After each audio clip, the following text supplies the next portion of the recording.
Bago pa man ang agarang pagkakasagip kay Rex Triplet sa Sirawai, mas pinaigting na ng mga militar sa lugar ang pagbabantay sa galaw ng mga bandidong Abu Sayyaf.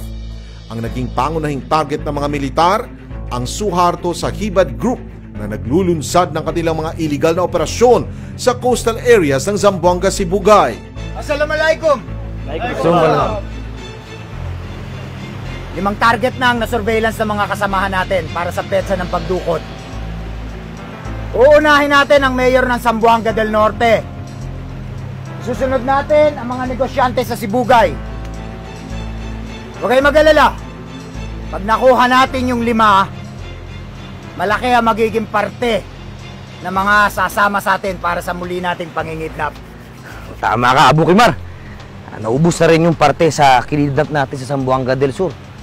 Teka, tirahin na rin kaya natin yung mayor sa norte. Ha? Tama, Abu Hashim.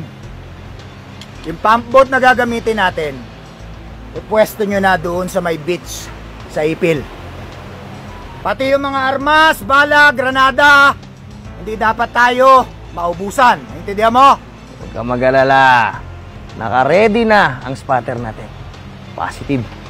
At yung taga-salo natin sa Basilan at Sulu, go signal na lang inihintay. Lalakad sila. Hindi tayo kaya ng mga sundalo. Malakas ang puwersa natin. Lalo na pag dumating ang speedboat na binili ni Commander Indama mula sa Sabah, Malaysia. Magsul! Abu Kimar! Pag nagkataon, maraming pera ang makukuha natin. At kahit pa maraming sundalo niya sa boundary ng Zamboanga del Norte at Sibugay, tsak na kaya pa rin natin ng mga sundalo. Takbil! Allahu Akbar! Takbil! Allahu Akbar! Takbil! Allahu Akbar!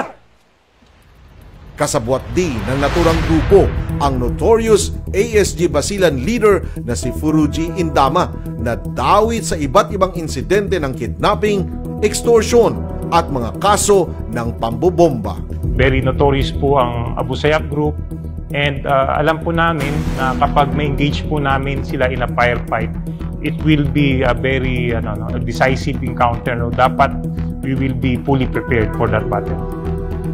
Ang squad na ito ng 44th Infantry Battalion sa pangunguna ni Operations Officer Captain Gestoni Labarosa ang naatasang manguna sa operasyon. Sobra na mga ginagawa ng Abu Sayyaf Group sa Zamboanga Peninsula. Ang pangingidnap ay ginagawa nilang pangunahing hanap buhay. 2 squad natin ang aatake sa mga terorista. Bukas, jump off tayo sa Alicia, Zamboanga, Sibugay. Are we clear? Sir! Magandang gabi, Pilipinas!